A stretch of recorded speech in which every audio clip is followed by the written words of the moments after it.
En til að ræða DVF, hagsmunatengsl í bönkum og skilanefndum og fleira eru komin hingað þau Halla Tómasdóttir, stjórnarformaður Auðar Kapital og Einar Kárason, rithöfundur. Og þau eru sest við Helga.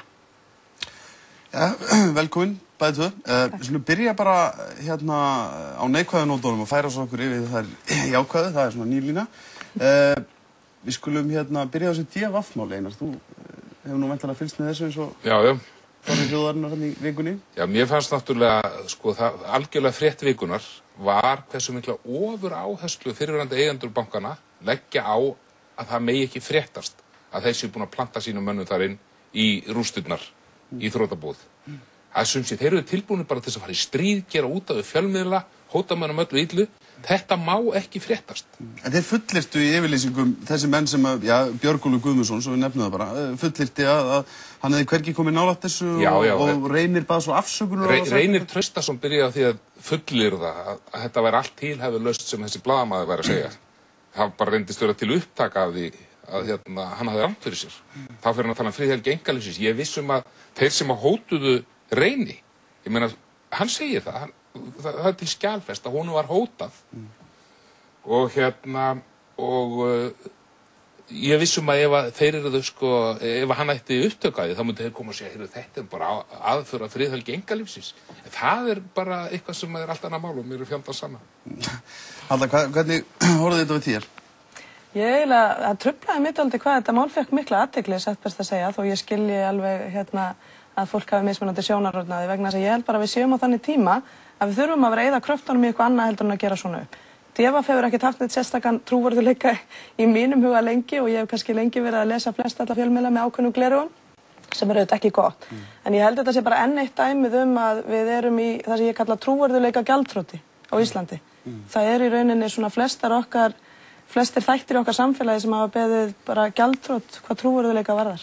Og ég held að þarna hafi verið tveir aðilar af því, viðskiptalífið annars vegar og fjölmiðlar hins vegar. Og ég held að við sjáum það sama gagnvart stjórnvöldum og sama gagnvart fjármálalífinu og Ísland hefur beðið trúverðugleika gjaldþrot í alþjóðlegu samhengi. Þannig að í mínum huga er þetta bara eitt dæmið af mörgum sem við erum að eyða ofboðslega miklum kröftum í.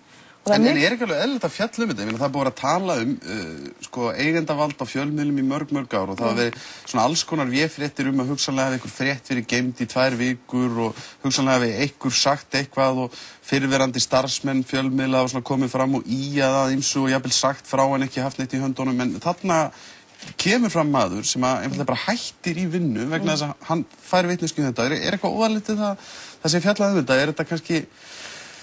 Mér finnst þetta ekki snúast þetta. Mér finnst þetta vera algjört aukaatriði, trúverðugleiki DVF og svo framvegis. Það sem mér finnst skipta máli er það að eigendur bankana, og við vitum allir hverjir þeir voru á síðustu árum, þeir hafa fengið í arðgreiðslur 10 milljarða á hverju einasta ári, meðal annars með alls konar triksum sem þeir hafa verið að beita. Með því að hækka verðið á þessu, eignarhaldsfélögin hafa síðan fengið arðgreiðslur, allir þessi peningar sem Indriði H. Þorláksson hefur bent á að skiptir 20 milljarða, kannski eitthvað sem slagar upp í reikningin okkar út af Icesave, að þetta hafa þeir fengið. Síðan þegar kemur að því að borga reikningin, þá sjáum við hvergi þessa peninga. Þeir eru ekki einu sinni í íslensku hagkerfi, þeir eru komin í skattaskjóli einhvers staðar í útlöndum. Við skattgreiðendur eigum að borga þetta og þá er það náttúrulega algjörlega óþolandi að vita til þess að þeirra trúnamenn, þeirra æðstumenn sitji í rústunum og séu gramsettir hvað sé verðmætt að það. Hvað finnst þér það? Ég skil þessar athugasemdir mjög mikið. Ég hef verið talsmaður fyrir því að við þurfum auðvitað að skipta fólk og hugmyndafræði og þessi yfirtaka ríkisins á bönkunum, hún hefur ekki tekist vel. Ég held því ekki fram og ekki ætla ég að fara að halda upp í vörnum fyrir ákveðna aðila, hvort sem það er í fjármálalífinu eða viðskiptalífinu eða stjórnvöldum hér. Ég hef verið talsmaður þess að við erum búin að búa við mjög skrítin heim í langan tíma. Það hefur verið ofurtrú á mátt stærðarinnar, stóru dílana, stóru strákana. Það hefur verið skammtíma hugsun, allir að hugsa gróðan fyrir næsta ársfjórðunginu og greiða mikla bónusa fyrir það. Það hefur verið skeytingarleysi gagnvart manneskjunni og umhverfinu. Það hefur verið hugmyndafræði sem ég trú ekki persónulega á. Og við þurfum, en það sem ég kannski að segja, við erum að eyða svo miklum kröftum í þetta og það er skiljanlegt. Reiðin er mikil og við þurfum að eyða tíma í það. Mér langaði bara svo mikið til þess að við færum að komast á þann stað þar sem við fengjum þessi stjórnvöld, okkar forysta, myndi tala við þjóðina, gefa okkur svolítið skýra mynda af framtíðinu og hvernig við ætlum að höndla öll þau fjölmörgu vandamál sem eru hvert sem við lítum og hvert við erum að fara og reyna að fá okkur aðeins saman í bátinn að róa. Þannig að við erum að eyða ofboðslega miklum kröftum út allt samfélag í eitthvað sem kemur okkur ekkert áfram upp úr þessu. Við stöndum frammi fyrir hræðilegum aðstæðum. Það þarf að setja það í eitthvert uppgjör. Að mínum mati átt að gera það með útlendingum vegna þess að það eru allir meira og minna háðir hérna, tengdir, háðir og innviklaðir með einhverjum hætti. Og svo þurfum við bara að einbeita okkur á uppbyggingunni. Við þurfum að horfast í augu við að þetta er orðið og reyna að setja kraftana í það að fara að byggja hérna upp. Hvað finnst þér þetta? Finnst þér að þá væntanlega fjölmiðlar og stjórnmálamenn og allir séu full uppteknir af þessu falli og við séum ekki farin að horfa nógu mikið til framtíðar eins og Hallar að benda? Já, sko, ég bara þori ekki að segja um þetta. Ég til dæmis veit ekki hvernig staðan er nákvæmlega og við hvaða vanda er verið að glíma frá degi til dags. Og ég er ekki einu sinni viss um að þeir viti það sem er að standa í slagnum. Við erum náttúrulega dálítið, sko, þjóðin er eins og ykkur sem hefur fengið sjúkdómsgreiningu, það lent í slysi og það er ykkur í menn að reyna að vinna út úr því. Við getum ekki krafist þess strax að það sé sagt við okkur hvernig við eigum að hefja endurhæfingarferlið fyrir við vitum hvernig á yfirleitt að koma okkur lífs í gegnum slysið eða sjúkdóminn. Og þegar að vera að segja að til dæmis að sko forystumenn í ríkisstjórn og svo framvegis segja okkur of lítið, ég hef aðeins svo tilfinningur að þeir viti kannski ekki mikið meira heldur en við. Þeir eru að ausa lekan bát. Þetta er eins og það er til allar þessar frægu myndlíkingar og samlíkingar þetta. En áttu einhverja nýja handa okkur? Þetta er nú svolítið þreytt kannski? Já, ég segi það. Nei, ég treysti mér ekki að keppa menn eins og Jón Baldvin með þessar myndlíkingar. En Halla, það er sko eins og þú ert að benda þá eru þetta kannski ekki mikið rætt um framtíðin og hvað við ætlum að gera. Við vitum það jú að við sjáum á fjárlögum, það er kannski framtíðarhorfurnar birtast nú kannski svolítið í fjárlögunum og það á að skera niður talsvert mikið og það eru stanslausar fréttir af niðurskurði núna í heilbrigðiskerfinu og út allt og í svona stoðum sem að hafa nú verið töluvert óumdeildar hvað varðar það að menn vilja halda upp í þeirri þjónustu. Við einfaldlega bara höfum ekki efni á henni núna virðist það minnst að vera. Svo fáum við þær fréttir í gær frá Alþjóðagjaldeyrissjóðnum reyndar að það þurfi væntanlega að ausa hraðar á næsta ári. Já, ég verði að segja það, ég er ein af þeim sem að það olli mér mjög miklum vonbrigðum að við skildum ekki skera meira niður og ekki misskilja mig. Ég veit að þessi niðurskurður eru ofsalega erfiður fyrir okkur.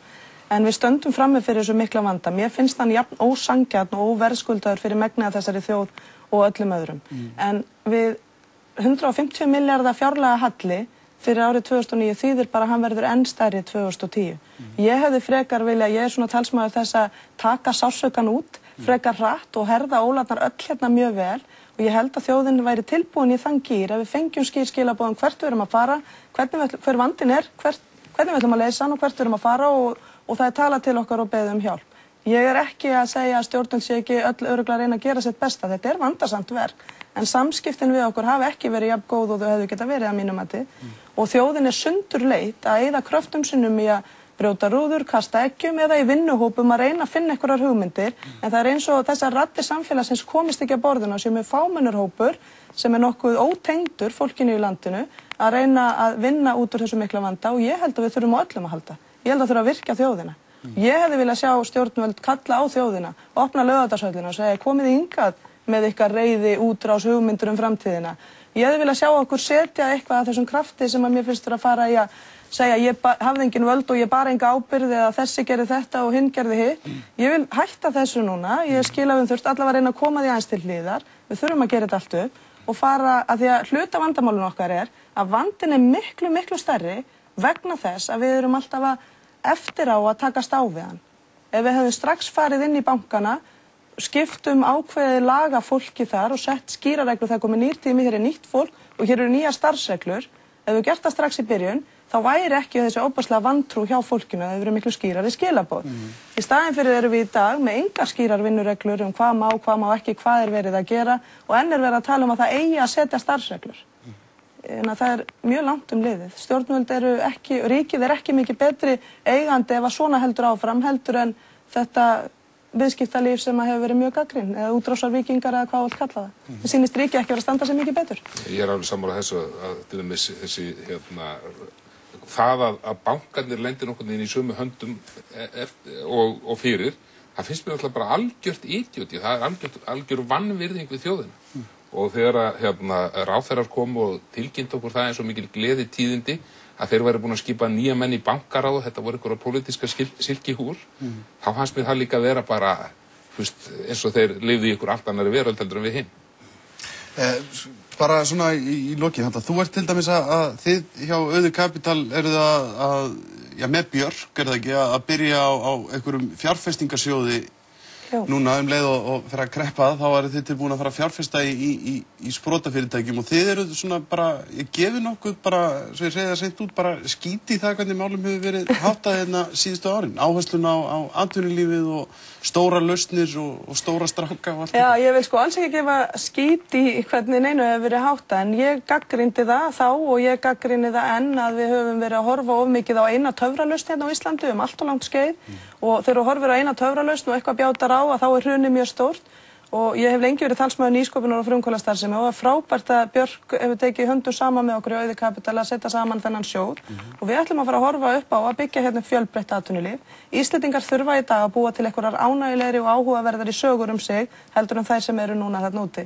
Og við eigum svo mikið, við eigum frábært fólk, mannauðurinn okkar svo vel menntaður og öflugur og við eigum ótrúlegar auðlindir í þessari þjóð. Snýst þetta ekki svolítið ef ég skil þetta rétt, að við förum að búa til eitthvað sem að hönd á festir? Jú, við ætlum að fara að búa til áþreifanleg verðmæti.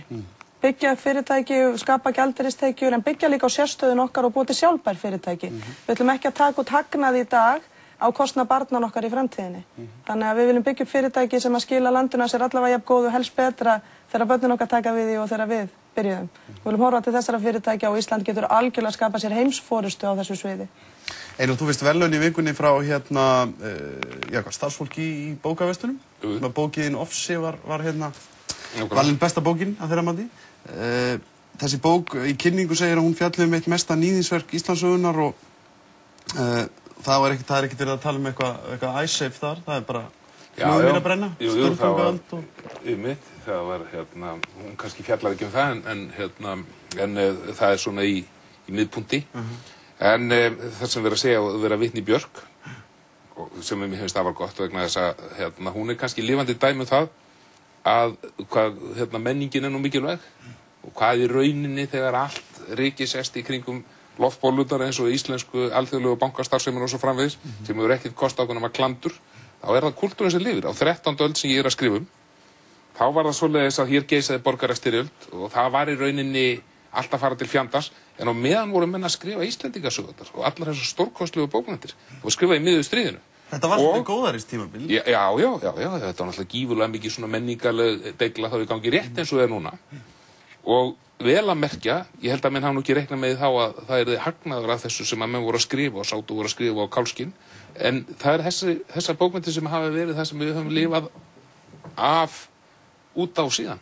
Og vissulega áþreifanlegar. Ég þakka ykkur báðum kærlega fyrir komin og óska ykkur bara gleðilegra jóla. Takk svo